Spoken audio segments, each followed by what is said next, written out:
নমস্কার। আজকে কথা বলবো একটি নতুন বিষয় নিয়ে। সেটি হচ্ছে মানে ফেক কারেন্সি নিয়ে আজকে রাজ্যসভায় বিজেপির সাংসদ, পশ্চিমবঙ্গ থেকে বিজেপির সাংসদ শ্রমিক ভট্টাচার্য কিছু গুরুত্বপূর্ণ কথা বলেছেন এবং সেই তিনি বলেছেন যে গোটা ভারতবর্ষে যেখানেই মানে ফেক কারেন্সির ঘটনাটা ঘটুক, ধরা পড়ুক সেই সমস্ত কারবারি মানুষদের যারা চালাচ্ছেন, তো প্রত্যেকের সঙ্গে নাকি পশ্চিমবঙ্গের যোগ আছে। হ্যাঁ, পশ্চিমবঙ্গের বিশেষ একটা জেলার বিশেষ একটা জায়গার নামের কথা তিনি বলেছেন বারবার করে, যে কালিয়াচকের কথাটা, মালদা জেলার কালিয়াচক। বিষয়টা নিয়ে তিনি পুরোপুরি কী বলেছেন এবং সেই সময় পার্লামেন্টে অর্থাৎ রাজ্যসভায় কী হইহট্টগোল হচ্ছিল সেটা একটু আমরা প্রথমে দেখিনি, তারপরে তার ব্যাপারটাকে নিয়ে আমরা পুরোপুরি খোলাখুলি বিষয় নিয়ে আমরা আলোচনা করব। Sri Samik Bhattacharya demand to check and curb the menace of fake Indian currency notes in the state of West Bengal. माननीय उपाध्यक्ष महोदय, ये बहुत गंभीर विषय है। पिछले 2 दशकों से हिंदुस्तान में किसी भी जगह कोई फेक करेंसी पकड़ा गया, किसी आदमी को अरेस्ट कर लिया गया, तो उसका संबंध सीधा कालिया चौक, मालदा का साथ जुड़े हुए होते हैं। Sir, I do authenticate. Sir, reserve bank का रिपोर्ट है, सारे हिंदुस्तान में जितना सारे फेक करेंसीज है उसमें 20% coming from West Bengal. Sir, we are living a border district. We have a 2,200 international border with Bangladesh. We are facing a silent demographic invasion. Not only that, entire demographic design of West Bengal in the border areas have been totally changed. Sir, आज जो fake currency है, ये fake currency सिर्फ एक आज पश्चिम बंगाल का बीमारी नहीं है। हिंदुस्तान में बहुत जगह में फेक करेंसी जो चल रहे हैं, इसी का कारण आज पश्चिम बंगाल का माइग्रेंट लेबर भी खतरे में आ गए हैं। Our democracy, our economy, our integrity, our internal security is under threat. Sir, गंभीरता से इस विषय को विचार करना चाहिए। मालदा, मुर्शिदाबाद और नदिया, ये 3 जिलों में और नया शुरू हुआ बारासत बोलकर एक जगह है उत्तर 24 Pargana. Not only fake currency, sir fake Aadhaar card, fake pan card, अब ये सारे सदनों में जो सदस्य बैठे हुए हैं सभी का स्टेट पास देखिए, सभी जगह पकड़ा जाता है जो माइग्रेंट लेबर पहुंचता है बांग्लादेश से। यहाँ सर, साइड जो लोग एक बार इस देश को नापाक बोलकर चले गए थे, जो ये डिमांड उठाते हैं जब minority has right to self determination, हमको अलग स्टेट चाहिए, इसी का साथ जुड़े हुए हैं सर। ये रुपया से बंगाल में तैयार नहीं होता, बांग्लादेश से आ रहा है और किसी भी एक एजेंसी का माध्यम से इसको बंद नहीं कर सकते।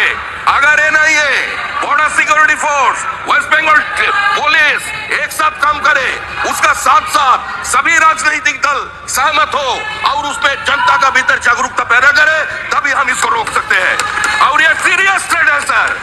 जैसे हमारे डॉक्टर मनमोहन जी बोले थे प्रधानमंत्री रहते हुए, जो Maoist is the biggest threat to internal democracy, और हम भी आज बोल रहे हैं जो आज changing of demography in the border states and this kind of fake currency, this Bangladeshi infiltrators, they are the biggest threat to Indian intelligence. আপনারা শুনলেন এবং নিশ্চয়ই বুঝতে পারলেন যে তিনি কি বলবার চেষ্টা করলেন। মানে যারা আমরা বিষয়টা নিয়ে একটু চিন্তা ভাবনা করছি, যদি আমরা ভেবে থাকি ব্যাপারটা নিয়ে, দেখুন তিনি বলছেন যে বারবার করে যে এই যে ফেক কারেন্সি, এটি চলছে প্রায় আজকের থেকে 2 দশক ধরে, প্রায় নিয়ার অ্যাবাউট 20 বছর ধরে এইসব চলছে। এবং তিনি বলছেন যে ভারতবর্ষের প্রায় 20% এই যে ফেক কারেন্সি গোটা ভারতবর্ষের যদি বিচার করা যায়, তার 20% বাংলার সঙ্গে, ওয়েস্ট বেঙ্গলের সঙ্গে সম্পর্ক। তিনি বলছেন এটা ওয়েস্ট বেঙ্গলে শুধুমাত্র এইখানে তৈরি হয় না, এটা বাংলাদেশ থেকে সাপ্লাই হয় এবং বাংলাদেশ থেকে কোনো এক এজেন্সির মাধ্যমে বা কোনো চোরাকারবারিদের মাধ্যমে বা যারা আনছেন তাদের মাধ্যমে এটা আসে। এবং তিনি এটা স্পষ্ট করলেন যে এই রোধ করাটা, ফেক কারেন্সি যে রোধ করাটা কিন্তু একা কোনো সেন্ট্রাল এজেন্সি বা বর্ডার সিকিউরিটি ফোর্স, এনআইএ, এদের কোনো কিন্তু মানে একা কিন্তু এই বিষয়টা করা সম্ভব না, রোধ করা সম্ভব না। তিনি সেখানে রাজ্য প্রশাসন, রাজ্য পুলিশকে টানলেন এবং মানুষের মধ্যে মানে সচেতনতার কথাটাও কিন্তু তিনি বললেন। তিনি এটা কথা পরিষ্কার করে বললেন যে এর ফলে কি হচ্ছে, বর্ডার এরিয়াতে ডেমোগ্রাফি চেঞ্জ হয়ে যাচ্ছে, ভারতবর্ষে ইন্টিগ্রিটির একটা সমস্যা তৈরি হয়ে যাচ্ছে, ইন্টারনাল সিকিউরিটি সেখানে প্রশ্নের মুখে চলছে এবং পুরোপুরি দেশের ইকোনমিক স্ট্রাকচারটা কিন্তু বদলে যাচ্ছে। মানুষ মাইগ্রেন্ট লেবার এর কথাও তিনি বারবার করে বলছিলেন। এই জায়গাটা তিনি বলছিলেন যে এটাকে গুরু গম্ভীরতার সঙ্গে ব্যাপারটাকে দেখবার জন্য প্রায় 3 মিনিটের ভাষণে কিন্তু পুরো ব্যাপার বলে আছে। এবং সেই সময় কিন্তু বিরোধীরা সবসময় একেবারে হট্টগোল করছিলেন, যেমনটা করে মনে হচ্ছে যেন এটা পাড়ার চায়ের দোকান। সংসদ ভবনে মানে রাজ্যসভায় বা লোকসভায় আমরা যখন দেখি এই ধরনের কেউ কোনো সদস্যরা বক্তব্য রাখেন, এই ধরনের একটা কিন্তু হট্টগোল তৈরি করেন। এটা কতটা শোভনীয় আমরা জানি না। তো এই ব্যাপারটা ছিল। ফলে কিন্তু নিশিকান্ত দুবে এর আগে বলছিলেন যে সংবিধান খতরাতে আছে।